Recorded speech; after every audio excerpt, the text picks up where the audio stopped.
Hello, Mrs. Pierce here. I had a request for me to explain how to solve some of these equations, so let's get to it. Well, first of all, the first thing that I do when I'm solving an equation is I like to draw a line where the equal sign is. It just reminds me that whatever's on the left is equal to whatever's on the right, so it always just helps me to remember that.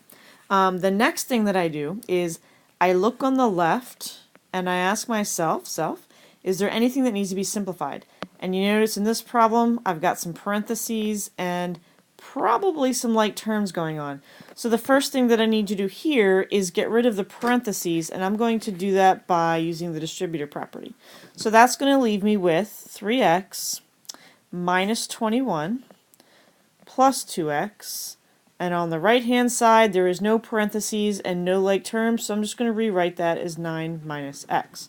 Now on the left, I still have a 3x and a 2x, so I'm just going to combine like terms quick. So that would be 5x minus 21 equals 9 minus x. Okay, so both sides are simplified.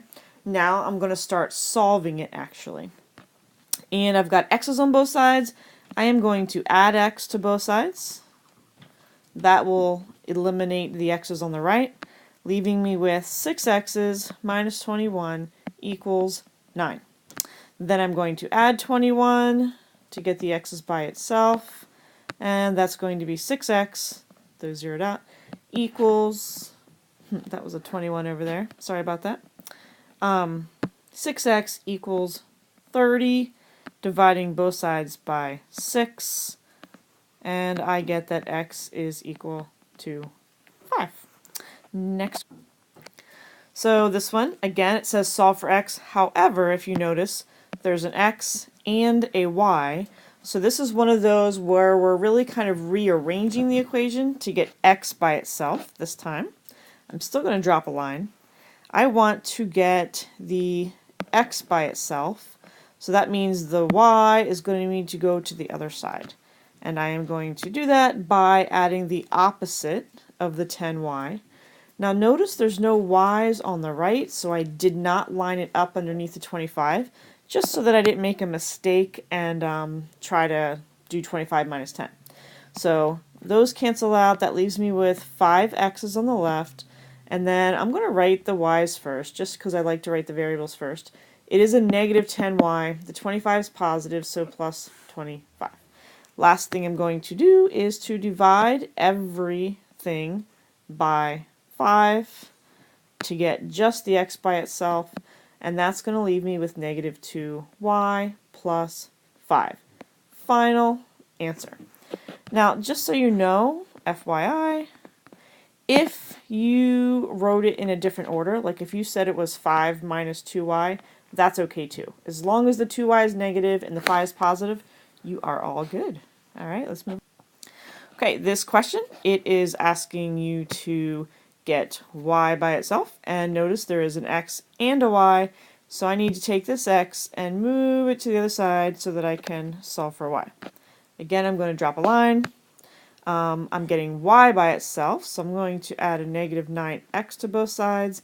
Again, I did not line up that 9x with the 15 because they're not like terms. That is going to leave me with a 3y on the left and negative 9x plus 15 on the right. Again, I just put the variables first.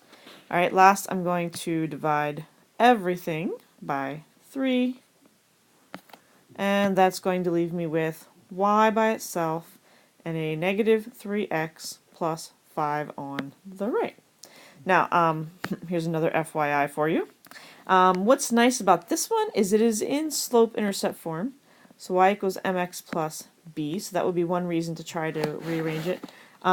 The slope, or the growth rate in this case, is negative 3, and the y-intercept, or where I would begin if I was going to graph it, would be 5. Okay, almost done. 2 more to go. This one looks crazy, but it's going to be a lot of fun. It says to solve for y, and once again, if you look, this problem has some x's and y's all over the place. Okay, so there's a lot of stuff on the left and there's a lot of stuff on the right. So the first thing I'm going to do is simplify. On the left, I'm going to distribute to get the rid of the parentheses. So that's going to leave me with 5x plus 5y. I'm just going to rewrite everything else. While I'm on the left, let me just go ahead and simplify because I do have like terms here. I've got, y's in two different places. So that is going to just be 5x plus 3y minus 1. Okay, on the right, I need to distribute, and that's going to be 6 minus 4y, and then I still have a plus 5x.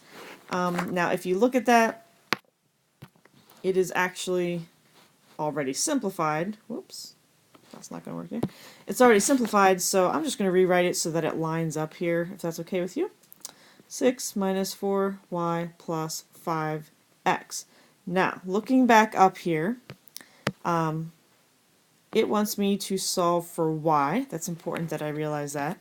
So solving for y, I want to move the 4y here to the left, and I'm going to move the 5x and the minus 1 to the other side.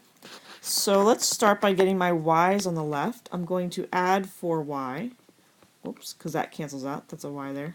I'm going to add 4y. Now notice I did line up the y's on the left, so that's what I'm going to be combining together. So that leaves me with 5x plus 7y minus 1 equals 6 plus 5x. Check this out. I just realized what's going to happen. I'm going to now subtract 5x's from both sides. And look what happens. It looks all crazy, but really the x's cancel out. So maybe I'll be able to solve it after all. So now I've got 7y minus 1 equals 6. Add 1 to both sides. And look how pretty this is. I love it when problems turn out pretty. Actually, I don't. I like when they're kind of nasty. It makes me feel more accomplished.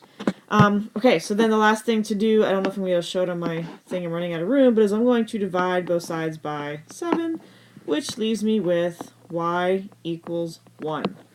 Crazy. Look at that original equation. Look at all that stuff. All that stuff there, all that stuff there. And my final answer is just y equals 1. How crazy is that? Alright, let's go to the next. Okay, last one. Now there's no more x's and y's, but we've got some p's and q's.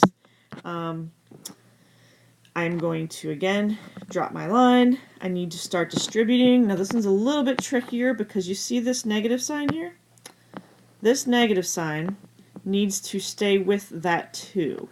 In a way, you can kind of think of it as adding a negative 2 there. Okay? So when I distribute, I'm really distributing a negative 2 to everything.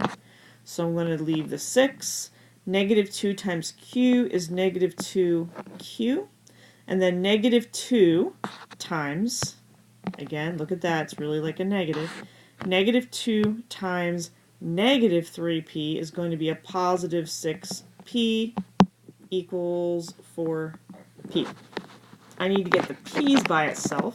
So since on the right side there's only a p over there, I'm going to then just go ahead and get rid of 6p's on the left. So I've got 6 minus 2q on the left and a negative 2p on the right. It's okay that I have negatives there, as long as I'm doing the right things. And so then the last thing, since I have all my p's on the right, I'm going to divide everything by negative 2, because that's how many p's that we have. So that leaves me with a negative 3 plus 1q, because notice here, it was a negative or a minus 2 dividing by a negative. So a negative divided by a negative gives me this positive here, okay? And then equals p. And that would be my final answer. Okay, if you still have any questions, feel free to stop and ask me if you know who I am, or ask your math teacher.